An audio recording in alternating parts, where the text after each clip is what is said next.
రాయలసీమ 4 ఉమ్మడి జిల్లాల్లో 6 లక్షల ఎకరాలకు సాగునీరు అందించే ముఖ్యమైన హంద్రీ నీవా సుజల స్రవంతిపై గత ప్రభుత్వం డ్రామాలు ఆడింది. కాలువలకు నీటి విడుదల పేరుతో గేట్ల సెట్టింగ్ వేసి నాటి ప్రభుత్వం రైతులను మోసం చేసింది, నవ్వుల పాలైంది. మేము అధికారంలోకి రాగానే హంద్రీ నీవా పైన దృష్టి పెట్టాం. గత నెలలో ప్రధాన కాలువ వెడల్పుని 100 రోజుల్లో పూర్తి చేసి రికార్డు సృష్టించాం. 3850 క్యూసెక్స్ల నీటిని విడుదల చేశాం. ఈ నెలలోనే చిత్తూరు జిల్లా చివరి ఆయకట్టుకు నీళ్లు ఇస్తాం. ప్రకాశం జిల్లాని కరువు నుంచి బయటపడవేసే వెలుగొండ ప్రాజెక్టుకి అత్యంత ప్రాధాన్యత ఇస్తున్నాం.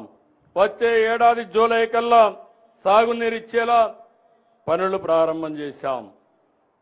వంశధార ప్రాజెక్టు పనులు వచ్చే ఏడాది జూన్ నాటికి పూర్తి చేసి 40,000 ఎకరాలకు నీళ్లు ఇవ్వాలని లక్ష్యంగా పెట్టుకున్నాం.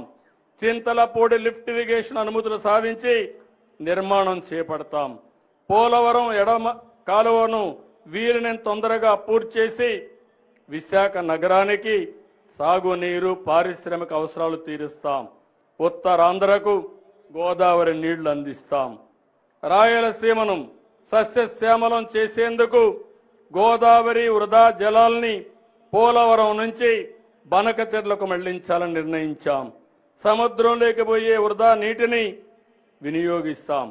ఈ ప్రాజెక్టుతో ఏ రాష్ట్ర నీటి ప్రయోజనాలకు నష్టం వాటిల్లదు. ఎవరూ అభ్యంతరం చెప్పవలసిన అవసరం లేదు.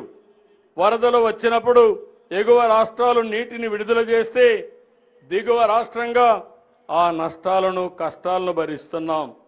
దిగువ రాష్ట్రంగా అదే వరద నీటిని వాడుకుంటామంటే అభ్యంతరాలు ఎందుకని అడుగుతున్నా. వరదను భరించాలి కానీ వరద నీటితో ప్రయోజనం పొందకూడదంటే ఇది ఏ విధంగా మంచిదో ఆలోచించమని విజ్ఞప్తి చేస్తున్నా. సమగ్ర నీటి నిర్వహణతో వాటర్ సెక్యూరిటీకి అధిక ప్రాధాన్యత ఇస్తున్నాం. ప్రస్తుతం రాష్ట్రంలోని రిజర్వాయర్లు 99% నిల్వలతో జల కళను సంతరించుకున్నాయి. కృష్ణానది గోదావరి జలాల్లో మన వాటాల సాధనలో రాజీ పడే సమస్యనే లేదు. ఆనాటి నుంచి ఈనాటి వరకు తెలంగాణ ప్రజల పోరాటమే సాగునీరు తాగునీరు సాధించడం. అలాంటి తెలంగాణ ప్రజల భావోద్వేగమైన పేగుబంధం సాగునీటి ప్రాజెక్టులు. కృష్ణా గోదావరి నదులలో ప్రతి చుక్క తెలంగాణకు రావాల్సిన వాటాను సాధించి ఎవరి ఒత్తిడికి లొంగేది లేదు, ఎవరి ఆరోపణలకు బెదిరేది లేదు. 4 కోట్ల తెలంగాణ ప్రజల పక్షాన నిటారుగా నిలబడి కృష్ణానది గోదావరి నదుల్లో తెలంగాణ హక్కులను సాధించుకుంటాం.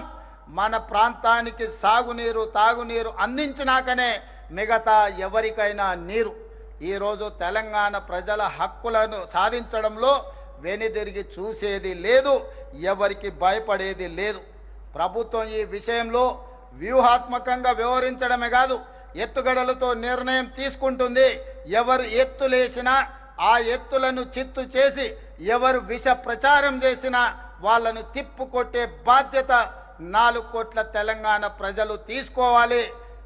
మీరు అందరూ ఈనాడు పండిత్ జవహర్లాల్ నెహ్రూ గారు నిర్మించిన నాగార్జున సాగర్, శ్రీశైలం, శ్రీరామ్ సాగర్ లాంటి ప్రాజెక్టులు ఆనాడు మొట్టమొదటి ప్రధానమంత్రి ఎడ్యుకేషన్ అండ్ ఇరిగేషన్ అనే విధానాన్ని తీసుకొని ఆ రోజుల్లోనే మొదటి ప్రధానమంత్రి మన ప్రాంతంలో సాగునీటి ప్రాజెక్టులను నిర్మించడం జరిగింది.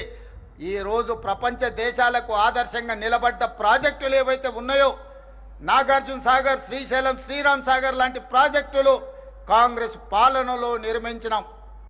కానీ గత పాలకులు నిర్మించిన ప్రాజెక్టు 1,00,000 కోట్ల రూపాయలు ఖర్చు పెట్టిన ప్రాజెక్టు కట్టడం కూలడం 1,00,000 కోట్ల రూపాయలు గోదావరిలో కలవడం మన కళ్ళ ముందే జరిగిపోయింది. కాబట్టి ఈరోజు దృష్టి మరల్చడానికి కొంతమంది కొన్ని సెంటిమెంట్లను రగల్చి తద్వారా రాజకీయ ప్రయోజనం పొందాలని ఏదైతే చేస్తున్నారో ఈ కుట్రను తిప్పికొట్టవలసిన బాధ్యత తెలంగాణ రైతాంగం మీద ఉన్నది. ఆనాడు ఈ ప్రాజెక్టులు నిర్మించిన కాంగ్రెస్ ప్రభుత్వానికి పూర్తి బాధ్యత ఉన్నది, అవగాహన ఉన్నది. పరిపాలనలో అనుమతులు తెచ్చుకోవడానికి అవసరమైన ప్రణాళిక ఉన్నది. ఈ ప్రణాళికలను అన్నిటిని కూడా అమలు చేసే చిత్తశుద్ధి, ధైర్యము ఈ ప్రభుత్వానికి ఉన్నదని నేను తెలియజేయడానికి సంతోషిస్తున్నాను. ఎవరు ఎన్ని కుట్రలు చేసినా కుట్రలను ఛేదించుకొని గోదావరి నదీ జలాలలో రావాల్సిన వాటాను సాధిస్తాం. కృష్ణా నదీ జలాలలో పూర్తి చేయవలసిన ఎస్ఎల్బిసి, పాలమూరు రంగారెడ్డి ఎత్తిపోతల పథకం లాంటి, డిండి లాంటి పథకాలను పూర్తి చేసి దేశానికే ఆదర్శంగా నిలబడే విధంగా తెలంగాణ రాష్ట్రంలో పరిపాలనను అందించి ఈ దేశానికే తెలంగాణ ఒక రోల్ మోడల్గా ఈ దేశంలో నెంబర్ 1 రాష్ట్రంగా తెలంగాణ రాష్ట్రాన్ని తీర్చిదిద్దే బాధ్యత ప్రజా ప్రభుత్వం తీసుకుంటుందని మీ అందరికీ తెలియజేస్తున్నాను మిత్రులారా.